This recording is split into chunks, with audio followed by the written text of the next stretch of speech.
Hello and welcome to another Out of Spec Bits video. Today I'm going to be comparing my 2020 Tesla Model Y to our new 2024 Honda Prologue. These two are probably in the same category as far as small SUVs go. So yeah, let's get into it.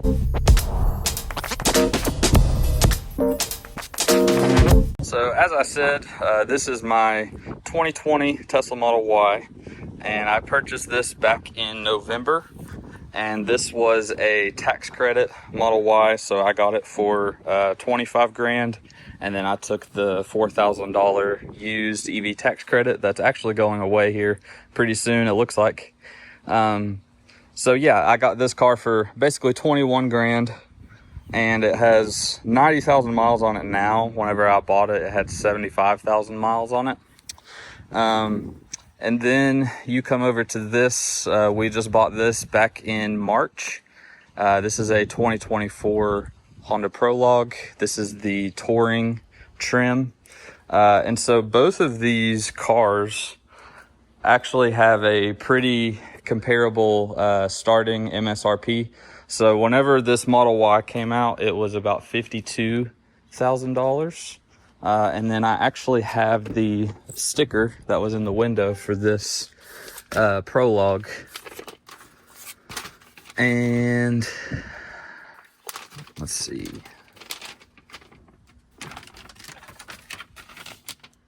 Looks like the total vehicle price is $56,550. So these cars are pretty comparable. Obviously this Model Y is 5 years older than the Prologue, and so GM I feel like has kind of caught up a little bit to Tesla in some regards, and some regards they have not. So the battery size on this Model Y is originally 75 kilowatt hours. It's degraded a little bit, and now I'm sitting at around like 66, 67 kilowatt hours usable. Whereas the battery size on the Prologue is the same as a Blazer EV. So it is 85 kilowatt hours usable, 90 kilowatt hours gross. And so obviously the Prologue can go a bit further. As far as range goes, I can get probably right at 200 miles on my Model Y now that it's degraded a little bit. Whereas the Prologue, I feel like the little guesstimator thing on the dash is pretty accurate. I can probably get around 240, 250 miles on from 100% to zero. So I did just want to show you, starting in the front here of the Model Y compared to the Prologue. You can see just the Frunk Space on this car compared to what should be available in the Prologue, and it's not. So let me just open up both of these real quick. Keep in mind, again, this is 5 years older than that car. So you can hear the HVAC pump running a little bit, but I mean, you can fit so much stuff in here. This is a lot deeper. I feel like it's even deeper than the Model 3 Frunk. Whereas this is just ugly. This is horrible. I feel like they could have rearranged some of this stuff and made it be able to fit a Frunk, but they just didn't. So as far as like working on this car, I feel like it would probably be a little bit easier if and when I get into that down the road. Hopefully I won't. While we are here though, I do want to show, I saw in another YouTube video talking about the Prologue, as far as longevity goes, is all of these cooling lines are just plastic cooling lines, and so they're going to get brittle over time, and replacing them is going to be a pain. So I do worry about that as this car gets older. Right now, this car only has about 8,000 miles on it, but I hope that this isn't a problem down the line, but that is a possibility. So you can see here, obviously, the Tesla wins in that regard. So next, what I want to talk about is just the size of these cars and just the width of them and everything driving down the road. Believe it or not, the Prologue is less wide than the Tesla, which it does not feel that way, especially whenever you're driving it. So the Prologue is like 78 inches wide, whereas the Tesla is 83, 84 inches wide. So, but whenever you're driving these cars, I mean, it is night and day. It feels like the Tesla is a lot more nimble, whereas the Prologue is kind of slower, kind of more of your regular gas SUV. And I think a lot of that too has to do with the steering. So the Tesla steering is like 2.5, 2.25 turns lock to lock, whereas the Prologue is like 3.5 or something like that. So driving the Prologue, especially getting it into like a tight space or something, is just about impossible. So I wanted to show you the back seat space, because this Model Y being actually wider than the Prologue, the interior does not feel that way at all. So you can fit 2 people here. It has 3 seat belts. You can fit 3 people, but I feel like that would be very uncomfortable. I mean, you'll have a lot of like knee space and stuff like that, but I mean, as far as the width goes, it's not very wide at all. I feel like it's very comparable to the Model 3 as far as width goes. So I don't know that I would want to go on a road trip sitting in the back of the Model Y. It wouldn't be horrible, but definitely the Prologue is a bit better when it comes to that. You can see that just the interior space in here feels so much like more space, both width and lengthwise. I feel like they use a lot more space in a positive way, I would say. All right, so next I wanted to just talk about the trunk space on both of these cars. I feel like it's actually very different, but starting with the Prologue, you get a lot of back seat space, like I said, but you lose out on the trunk space. So this is just my son's stroller and a little, I don't know what you call that, but thing you can walk him in so he can stretch out. But I mean, that's about all that you can fit back here. That's really it. So you get a lot of back seat space, but you lose out on trunk space. And I mean, you have underfloor storage, but it is not very much, hardly at all. You can fit like a charge cable under there, and that's about it. Whereas the Tesla, you lose out on back seat space. It might be a little bit uncomfortable for your passengers, but you get a lot more trunk space. You guys have probably seen this trunk about 1,000 times, but I mean, you can just fit so much more stuff in here. It's a bigger area right here. You get these pockets that can go very deep, and then you also have underfloor storage there. So if you're going on a road trip and you have a lot of luggage, probably like we will here coming up on our vacation, we will probably take this car just because you can fit more stuff in it. So this is just more of a standard SUV, kind of old school packaging. And so, I mean, it works. It's worked for 100+ years, but obviously Tesla, I feel like, has the upper hand as far as just storage area. You even have like these buttons here to put the seats down. You can't bring them back up, but you can put them down. Whereas the Prologue, even though it's a little bit more expensive MSRP, you're losing out on that. So that's it as far as trunk space goes. Next, I just wanted to go over charging speed because I feel like they're very different for these cars. So the Model Y, you guys have, again, probably seen a Model Y charge about 1,000 times, but I feel like Tesla definitely has the upper hand compared to GM with the Prologue.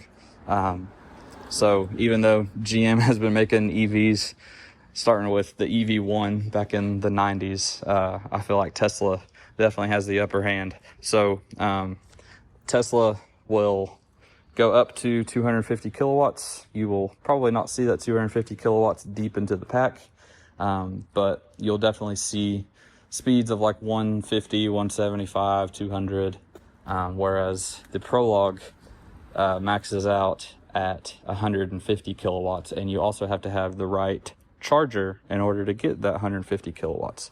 So both of these cars are in the 400 volt category as far as batteries go.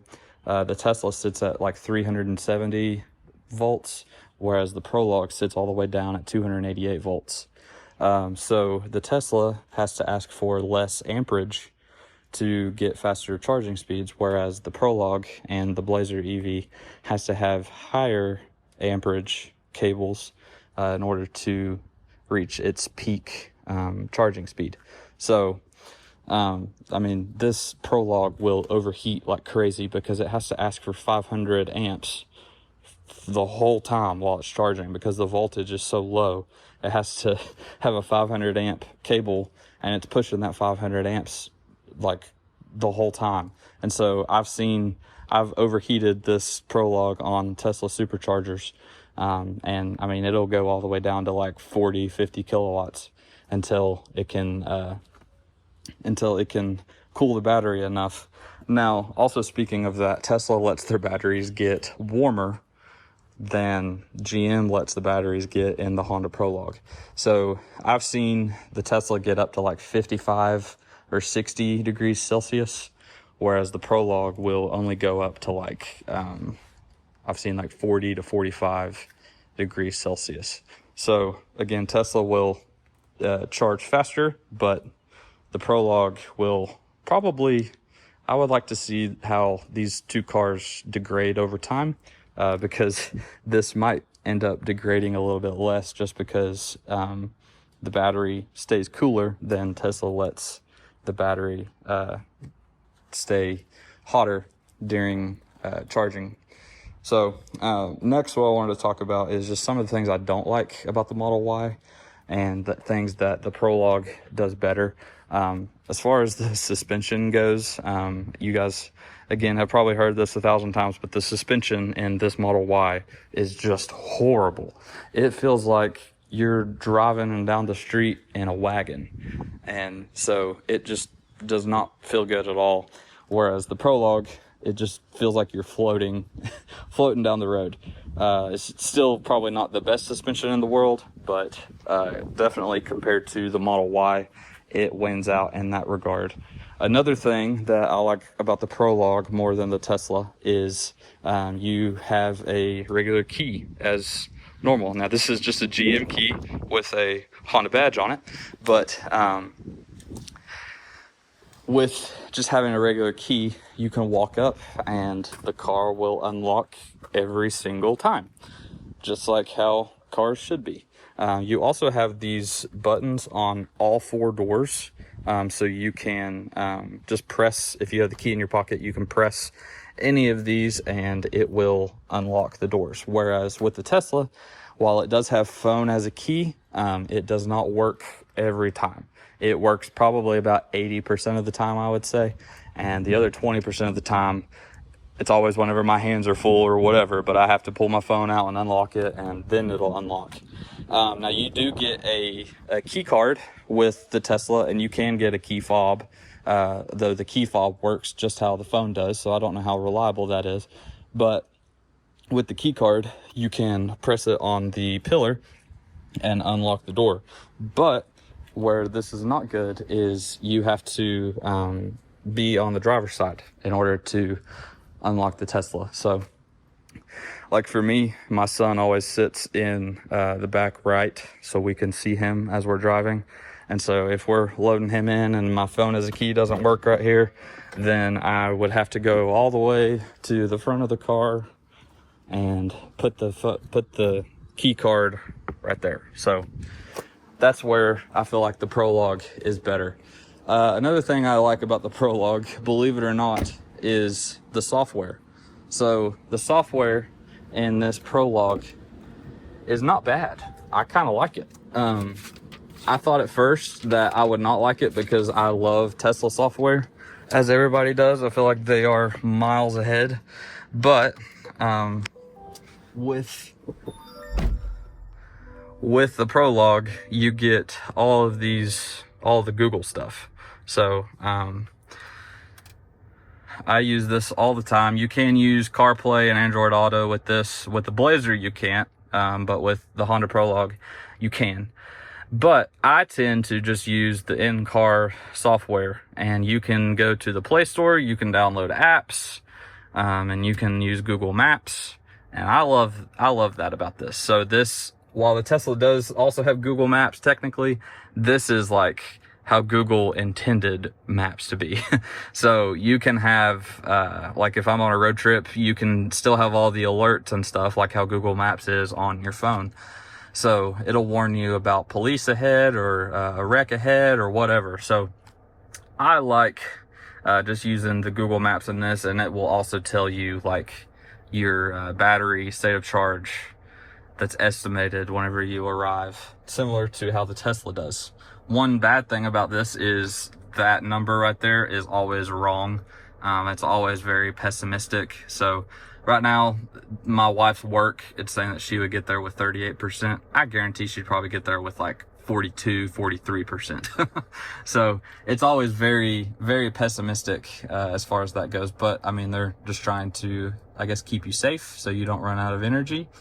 And so, yeah, so I like the software in the Prologue. I'm probably the only person in the world who will say that.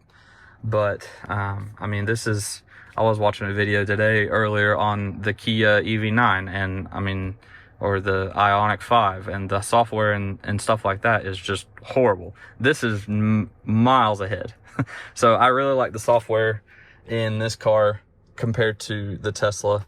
Now, I do like the Tesla software. It's reliable. It's been around forever, and it's just worked. So I do like the Tesla software, but I think I like the software in the Prologue maybe a little bit better. So the only problems that I've had with each of these cars, I've had more problems out of the Model Y just because it's 5 years old compared to this Prologue is still new and it's still under warranty. The only issues that I've had with this Prologue is the heat pump will make noise, and even my wife was like, what is that noise that the HVAC is making?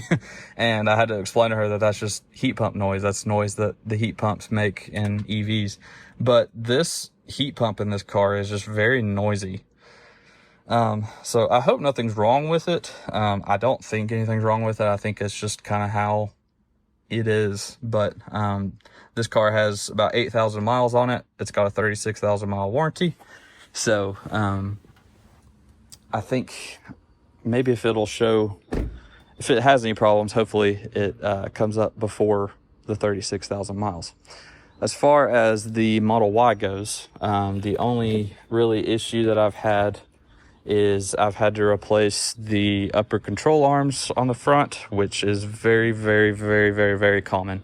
I had a Model 3, I've had this Model Y, and my brother has a Model 3, and we've had to replace the upper control arms on all three of those cars. So that's not really that big of an issue. I mean, that was like $100 or something. The only other issues that I have had with this Model Y is the HVAC has had a little bit of a problem, and I tried taking it to Tesla service in Knoxville, Tennessee, and they were not able to replicate the problem, of course. So that cost me $150 for them to diagnose it, and they weren't able to diagnose it. So that was a waste of money. But what's happening is, especially as it's getting warmer, as I'm starting to notice and use the AC a bit more in this car, is there is like a popping noise in this area. I've done some research, and I think it is an actuator or something that allows this side to have air come through. And so I'll turn on the HVAC, and it probably won't do it since I'm sitting here, but I mean, the air right here will just turn off and on and off and on and off and on. And so it'll just click like crazy, and So I don't know what the issue is with that. I hope it's not the heat pump or something like that, because that can be very expensive. But other than those two things, I mean, I really haven't had any issues with this car. The only upgrade that I would like to do is get the new suspension. So I've seen that the Model Y Juniper suspension can fit on the Model Y, and so I want to test that out. And if I can get all the parts and stuff from Tesla, then I'll definitely make a video about that, because I think that'll make a pretty big difference in this car. Other than that, I mean, this Model Y has been very reliable. The Prologue has been very reliable, and so I'm a big fan of both of these cars. If I had to pick one to just daily drive every single day, it'd probably be the Prologue. It's just a bit more comfortable. It's a bit more new, has more range.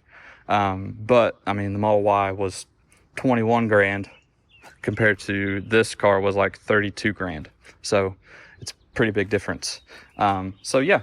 All right, so that is it for today's video. I'm curious to hear what your all's opinion is of the Prologue versus the Model Y. If I had to pick one to just drive in every single day, it would probably be the Prologue, just because it's a bit newer, it has a bit more range, has a bigger battery, and it's just a lot more comfortable driving down the road. The suspension in it and everything is just a lot more comfortable than the Model Y. I am curious about putting the new suspension on the Model Y just to kind of see how that would help.